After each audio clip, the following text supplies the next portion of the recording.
Your dream Labor Day beach getaway might just become a nightmare you never saw coming. As millions of Americans gear up for their final summer escape this Labor Day weekend, a shocking reality is surfacing at coastlines nationwide. The very waters promising refreshment and fun are teeming with dangerous levels of human waste bacteria. This isn't just a minor inconvenience. It's a public health crisis hiding in plain sight at some of America's most beloved beach destinations.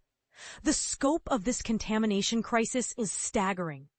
When conservation organization Environment America conducted their comprehensive analysis of beach safety across the United States in 2024, they uncovered a disturbing truth.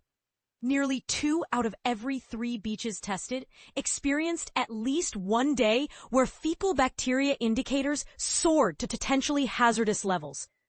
These aren't obscure, remote beaches we're talking about. Many are the very destinations families have been planning to visit for months. From the sun-soaked shores of Crystal River in Florida all the way to the rocky coastline of Ogunquit, Maine, beach authorities have been issuing water quality warnings throughout this week due to dangerous bacterial concentrations linked to human and animal waste. These alerts aren't mere suggestions. They're urgent recommendations to avoid water contact because exposure can trigger severe gastrointestinal distress, painful skin rashes, and debilitating nausea. But here's where it gets controversial. Despite these warnings, many beachgoers are choosing to ignore the health advisories entirely. Some of the nation's most treasured beach locations have been forced to implement closures or restrictions this week. Keys Memorial Beach, nestled in the picturesque Cape Cod village of Hyannis within Barnstable, Massachusetts, has joined the growing list of affected areas. Benjamin's Beach on Long Island in Bay Shore, New York, has also been impacted, along with sections of Imperial Beach's shoreline near San Diego. Even Hawaii's legendary pristine beaches haven't escaped this contamination wave. The Hawaii State Department of Health has issued warnings about elevated bacterial counts at Kahaluu Beach Park on the Big Island. The regional breakdown of this contamination crisis reveals some startling patterns. The Gulf Coast has been hit hardest, with a shocking 84% of tested beaches exceeding safety standards at least once during 2024. The West Coast follows closely behind at 79%, while Great Lakes beaches recorded 71% exceedance rates. Even the East Coast, often considered cleaner, saw 54% of its beaches crossing into dangerous territory. Perhaps most alarming is that over 450 beaches across the country were deemed potentially unsafe for swimming on at least 25% of their testing days. This means that 1 in 4 visits to these popular destinations could expose swimmers to harmful bacteria levels. John Rumpler, who serves as Clean Water Director and Senior Attorney with Environment America, points to a critical infrastructure failure as the primary culprit. According to Rumpler, antiquated water and sewage systems throughout the country are allowing human waste to infiltrate the very waters where families seek recreation and relaxation. The irony is as disturbing as it is clear. Our own waste is contaminating our most cherished natural resources. These beaches represent treasured destinations for families throughout New England and across our entire nation. They constitute a shared resource that belongs to all of us, Rumpler emphasized from his Boston base. We must commit to the necessary investments to ensure that our own human waste doesn't end up polluting the waters where we choose to swim and play. Beyond infrastructure failures, several additional factors are exacerbating this contamination crisis. Increasingly intense weather patterns are overwhelming sewage treatment systems that were never designed to handle such extreme conditions. Meanwhile, unchecked suburban development continues to pave over natural landscapes, destroying ecosystems that once served as natural filters for stormwater runoff. And this is the part most people miss. Despite clear health warnings, many beachgoers are making the conscious decision to enter contaminated waters anyway. Take Jaromir Orishkovich, a retired dentist who recently visited Rehoboth Beach in Delaware despite a 2-day warning about elevated fecal bacteria levels. His response reveals a troubling disconnect between official health advisories and public perception. "I genuinely don't anticipate facing any real danger from fecal contamination," Orishkovich stated confidently.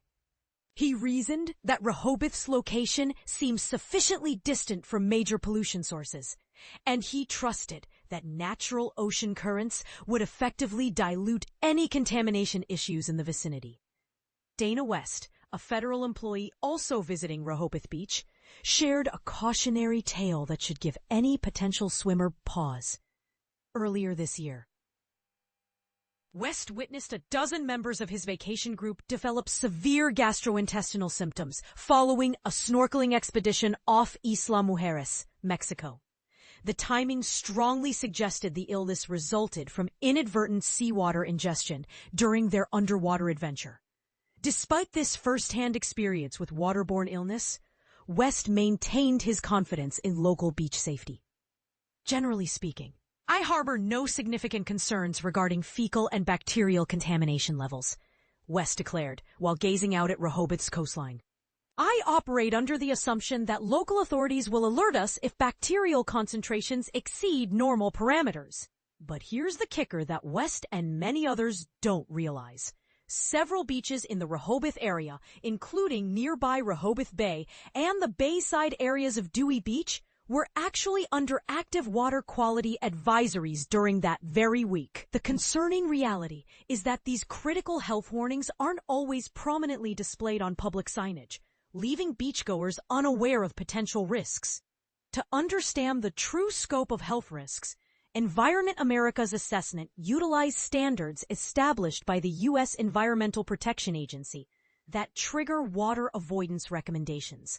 When fecal bacteria concentrations reach these threshold levels, approximately 32 out of every 1,000 swimmers can expect to develop illness from water exposure. These aren't trivial symptoms. We're talking about potentially serious health consequences that could ruin not just a vacation, but require medical intervention. The situation in North Carolina exemplifies how weather events can rapidly transform safe beaches into hazardous zones. 5 North Carolina beaches remained under active advisories in late August due to dangerous fecal bacteria concentrations. While these beaches technically remained open to the public, swimmers received stark warnings that water contact could pose significant health risks, according to Aaron Brian Millish, Environmental Program Supervisor with the North Carolina Department of Environmental Quality. Hurricane Ellen's impact demonstrates how quickly beach conditions can deteriorate.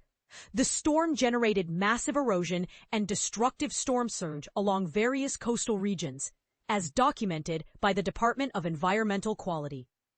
This summer's pattern of intense rainfall events has further amplified contamination problems across multiple areas, Brian Millish explained. Storm drainage systems transport absolutely everything in their path, Brian Millish warned. The health consequences could be especially severe for individuals with compromised immune systems. So here's the question that's dividing beachgoers and health experts alike. Should personal freedom to enjoy public beaches trump official health recommendations? Are we witnessing an overreach of government caution? Or are these warnings the only thing standing between families and serious illness? What's your take? Would you risk it for that perfect Labor Day beach day? Or do you think the health warnings should be taken more seriously? The comments section is waiting for your honest opinion on where the line should be drawn between personal choice and public safety.